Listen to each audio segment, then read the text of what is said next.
Welcome back to Nightingale's Motorcycles, Metal Finishers and Restorers. Right, today we're going to try and fit in as many things we can in this one video, from big Kawasaki tune-ups, a TLR 250, which we're still working on the cylinder head, but we're going to show you where we've got to. We've only done a part build with it just to show you what it's come together like. Valve coating, piston coating, and then I'm going to show you a bit of ceramic coating I've been doing in a certain black colour on swinging arms, and then the final thing will be fiberglass tank we've got a problem with. So I'll show you the fiberglass tank as it's coming. It's off a trials bike and it's leaking. So let's go to number one. Right, so we'll start with this big Kawasaki 1100 again. So what I'll actually say is I'm going to do a drop down picture again for you, and show you the drop down picture so you can read it all again if you're new to the channel, and you'll see the extent of stuff this had done to it. We've gone one further than that, and I've got a bit more data because we've actually got a few more bits. Now this machine, it started off a standard machine and was taken right the way through with all the different pieces on it and gadgets, and you'll see it in the drop down leaflet, or if you haven't read it before. But the thing is, if we went to 1.5 oversized pistons in this, which we happen to have a genuine set of Cosworth pistons for this machine, we take it from 1062 to 1124. Now, when this was last dynoed, it was 120. So these changes and the modifications we're planning on doing, if we do this to this machine, because remember this machine can go for sale, we're looking at 125 to 130. To the rear wheel. Now, when it first started off, this was 93 at the crank, remember, in its standard format. So we'll do you the drop down sheet now. You can have a look, and then we'll come back to the machine in a second.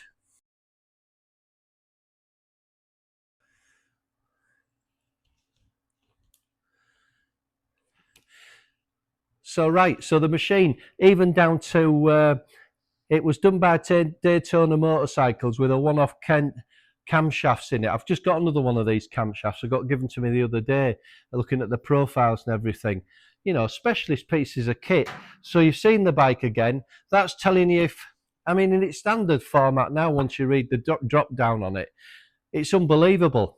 But by giving you that extra, if someone wanted a set of Cosworth pistons putting in, we can just take it up a bit more. So we're just keeping you updated, and it's here to view and read the spec on that. So we're going to move on to the next thing. Now we're back onto our TLRs. People who've been following the channel, I'll keep you updated on the TLR 200s. The great thing about this, I put this together just loosely. I haven't built it yet. I'm just showing you because we've worked through. If you're again new to the channel, I took this coating off, and ceramic coating. I've recoated it in one of the blacks. We've polished it. We've started to polish up. We've finned it, ceramic coated it, polished. And as you can see, we've diamond grinded it all out, and we've just done a rough cast. Now the next video will be showing you when we've got it all split and we're putting it back together.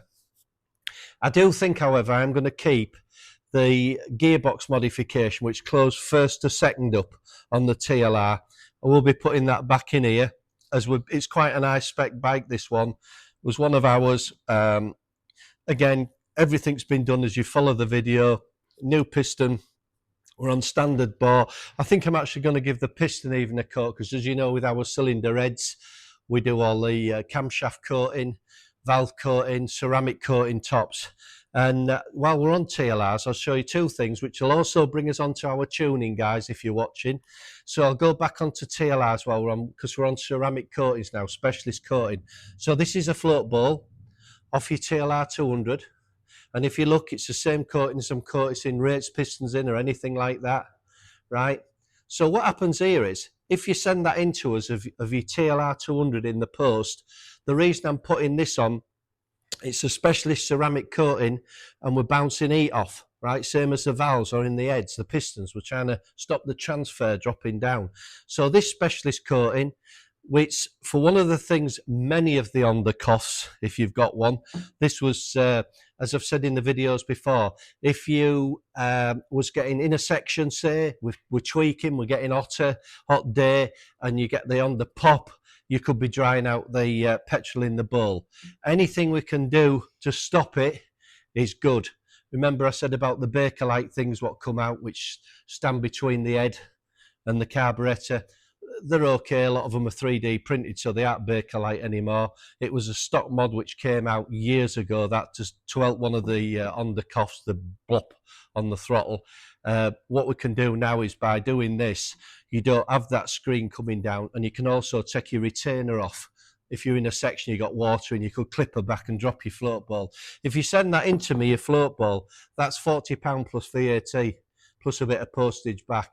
And that's on a turnaround, so usually 24 hours you can have that back. One of you on the cost, obviously we know the rest of them. Right, so onto the TLR still. You've seen it now. I'm going to crack that open, put its insides back in, put a piston in it. I think while we're down, we'll be doing some piston coating on it. So just to give you an idea, this is one of a race piston we've just done.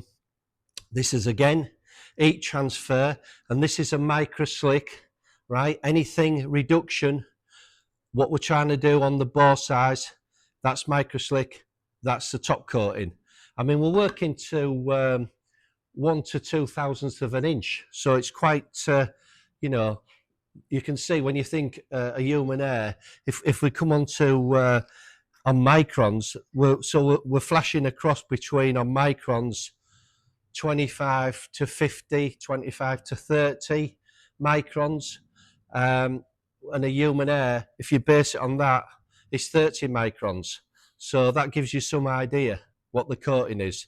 So we'll go back onto the specialist pistons here. As I say, what we do when this is a turntable, when we spin it, we're painting the tops. The sides, when it goes past 24 hours, we just give a burnish with 000. Not that there are any inclusions, because what we were doing, remember, is we're filtering our paint at 325 through metal strainers, correct fan patterns, but we just burnish them off just a little bit, and that's how we get to piston coating. So that's more on your race side, which would also be on crankshafts. There's an engine in down below there, and that's having internal ceramic coating and crankshaft coating. So race coatings, and we will do something on that special on crankshafts for the race boys, because we've got, you know, ultra fine polishing as well, and then ceramic coating. So finishing on TLR, the next video you'll be seeing us putting this together. So it's kept me TLR boys updated. I do appreciate you watching, by the way, because you know, I'm trying to catch a few things today, because you'd get bored if not. While I'm on with it, there's some valves I've just done for a TLR in the valve coating, which go into our heads again. Heat transfer, you're pushing it away, and the 10mm of the stems I've done in a micro slick. So there's a coating for everything. So I think, as you see the close-up with that, it looks absolutely superb. Happy with that, because we clamp them together like this, because this is going in the white frame, the Rothmans, and this is the standard when you get this ceramic coating. I'll move over to a swinging arm now, what came in the week, of an oldish bike, and I've done that in it, so I'll show you that in 2 seconds. I think this is a 600 Honda, and that's ceramic coat. So what we've done with it, we took it in, it was a manky swinging arm. We've degreased it, we've acetoned it, we've belt sanded it, we've ultra fine oxide blast it, ultra fine, and prepped it for ceramic coating. This one's in black velvet, and if you look close for an old swinging arm what was scarred up, I think you'll see inclusion wise and on the parts, absolutely factory finish. It looks superb, does that. So again, in the workshop here, ceramic coating, powder coating, soda blasting, carnage polishing, 6,000 watt ultrasonic, engine building, engine tuning, especially now with the race side, as we're trying to get more into it. So last week I'll do another drop down photograph now of some Harley Davidson lower legs, which I did on a C series, so it means I don't have to take the stanchions out or put them in the oven. So as you bring them in or send me to them, I can strip them down, I can leave them not stripped down, complete, put some sleeves over, belt sand them, prepare them, and I'll show you that picture now, how they come out, factory finish.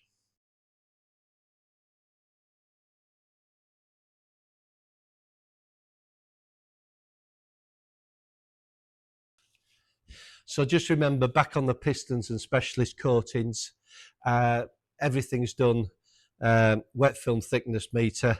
That's how we get precise coatings. I've just measured that.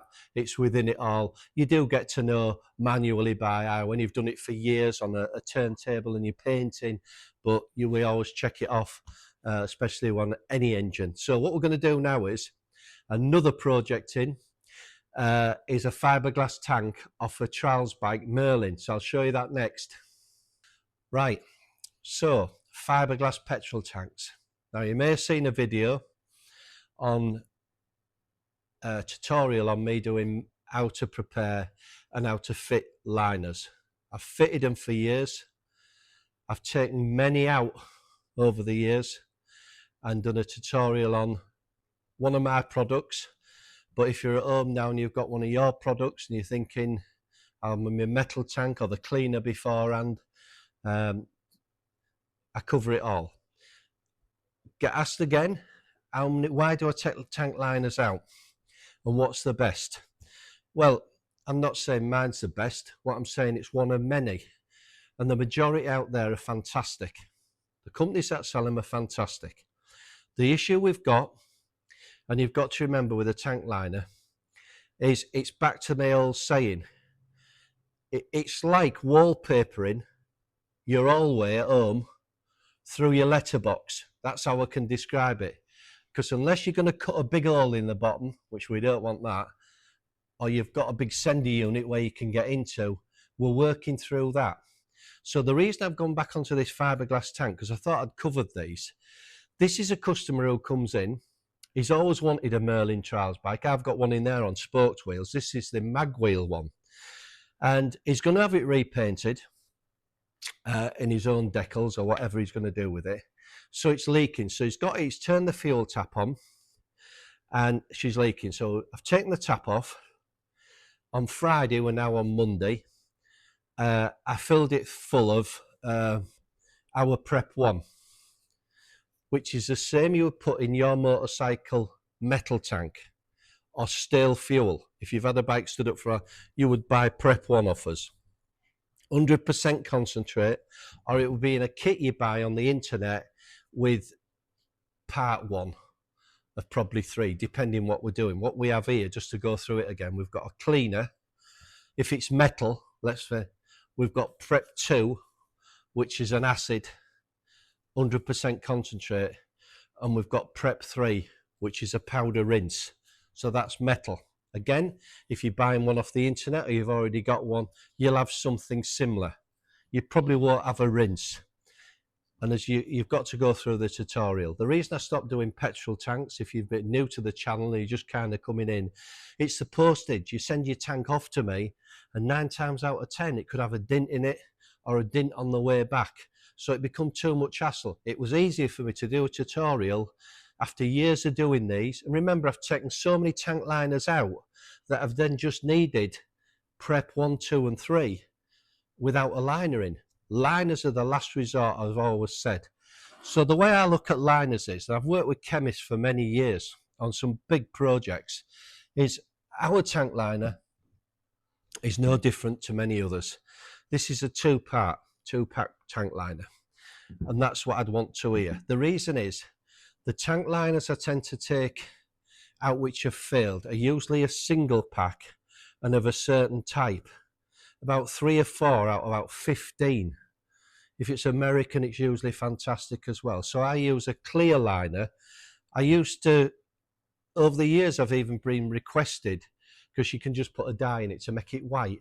But I still think once she's cleaned back and you look in it, it looks cosmetically pleasing. And if you put a white liner in and you're selling your machine, it can also look like you have put a liner in. You know, you're trying to disguise it. If you've done it right, done it correctly, you'll be on the right track. So I'm going to start on what I'm going to do to this one, and then we'll keep going on it, and that'll show you start to finish what I'm going to do on it. So remember, he wants me to do this tank. It hasn't come in, he's local. So paintwork, we're not worried about. But on this side of it, it doesn't really matter anyway, because what we're going to look at is we have to fit a tank liner in it. So usually I'd just go There you go. Tank liner now. A cleaner, a Prep One, and a flush. So you'd buy them products off me. Watch the tutorial if you don't live round here, or if you've bought one yourself and you've got similar, it's showing you how to do it. Doesn't matter, you know, it's the reason I made my own and bottle my own here is because it's easier for me to sell people and post things out.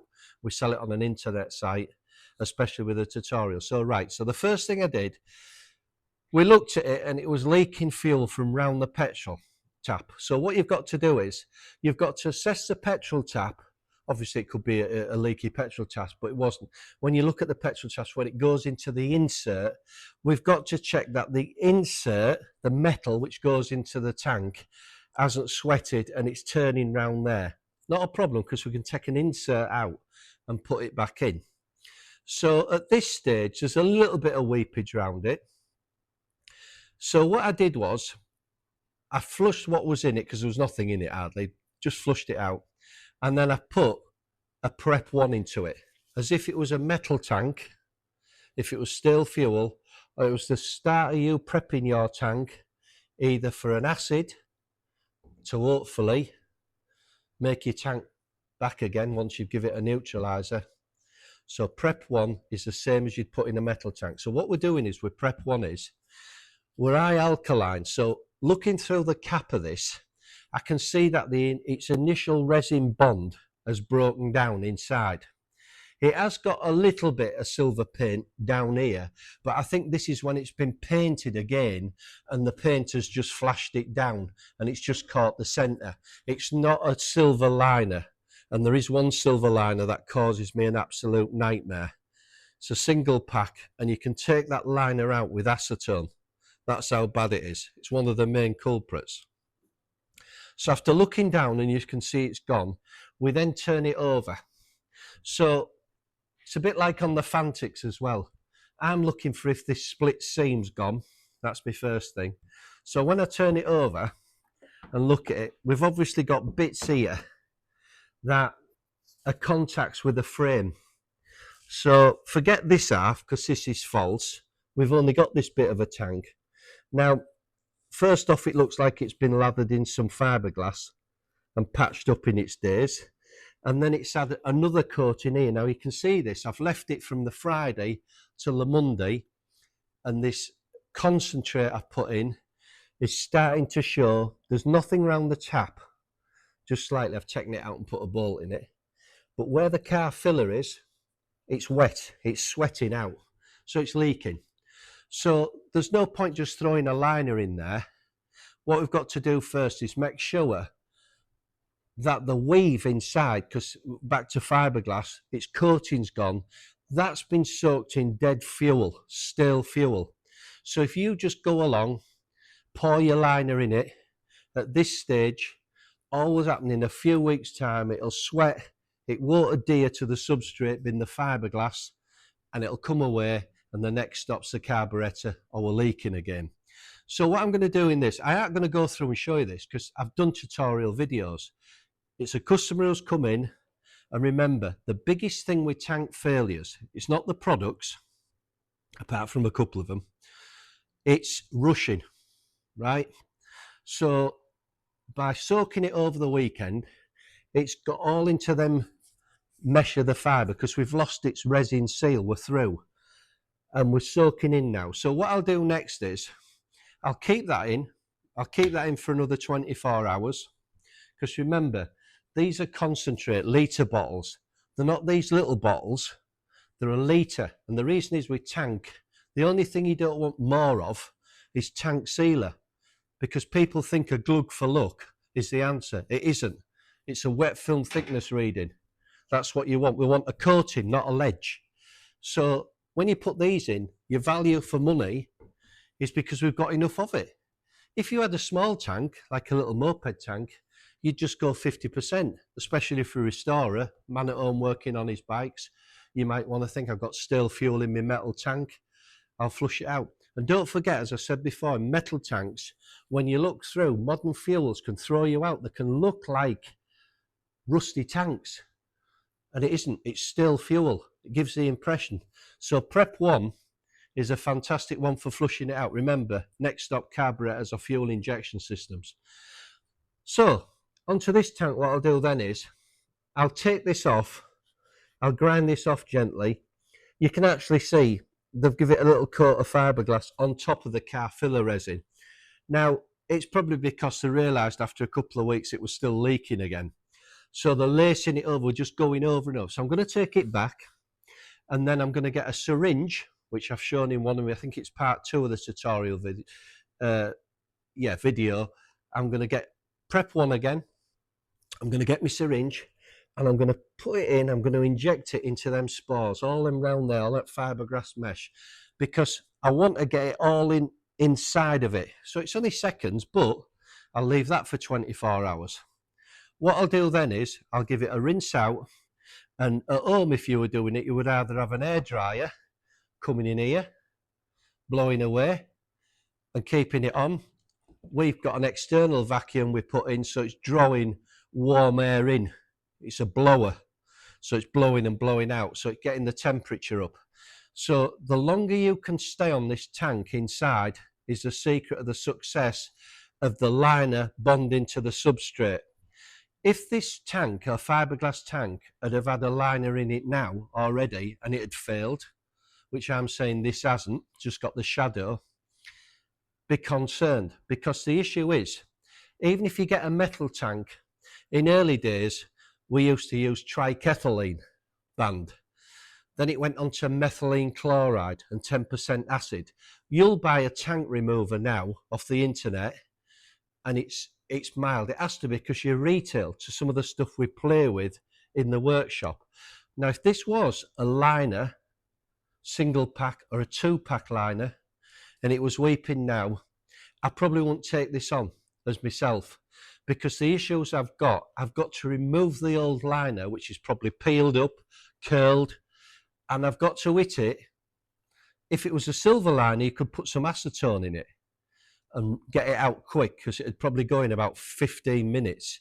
But if it's a 2-pack bonded liner, it would be a nightmare. So this is when you do start having to either say goodbye or cut open and get in. So we're saying it hasn't got a liner in it. So what I'm going to do is, the kit you might have if you're working on one now, it'll be a preparation. So that'll be your one. So that's in it now. We'll air dry it. We'll blow it, and as long as I can get that dry, bit of injection into the weave, because I know it's spores there, so I know it's open, it's an open weave behind that. No point just lathering it. And then what I'll do is, I'll get me, once she's totally dry, I'll just neutralise it out with Prep 3, right? You could use at home neutral detergent, washing up liquid. It's only that, you know, we're ticking all the boxes, but you could wash it, but make sure you dry. That's the thing. So I'd wash it. So Prep 1, I'd rinse it, dry, leave it dry. And a big mistake a lot of people make, when you've got your workshop or at home in the garage, if you think about it, you lift the door, get in your garage, you put a convector heater on, and we shoot straight up to a temperature, and then we shut the door, turn off, we go below, especially this time of the year. So not only have we got humidity, condensation, right, we've got temperature changes. So in one of the videos I show you, and I'll just go through it again, you might want to watch it, you've got 2 ways of doing it. You've either got a disc where you pour it into your cup, and we put it on the disc and it warms it up, just a nice gentle warm, to get the chemical. Once we've mixed it together, we're trying to get it warm and pop some air bubbles out of it. Air bubbles are your biggest thing, right? They'll stick to the substrate. An air bubble could be, again, your tap exit. You don't want air bubbles. So I put it on a little disc warmer, I warm it up, I get the bubbles out of it. And if I'm running my ultrasonic machine, I might just get the cup I put this chemical into, put it in the ultrasonic machine, put the frequency on, and you'll see the bubbles come out of it. It's 2 ways. Again, mixing thoroughly, 2-part. Has to be mixed thoroughly. The great thing we do in it clear is, in the bottles I've done, we've got a catalyst and a resin. If it was a small tank again, we just 50% it, straight along, 50%, right? Now I'm classing this as a small tank. So I'm going to use 50%, 50%, mix it thoroughly clean, warm it up, either a kettle in a bowl of water, right? Gets it moving, gets the air bubbles out of it. And I'm going to pour 50% into this tank with a cover on, left to right, like you've done many times probably. And then I'm going to drain out. Now that's the secret.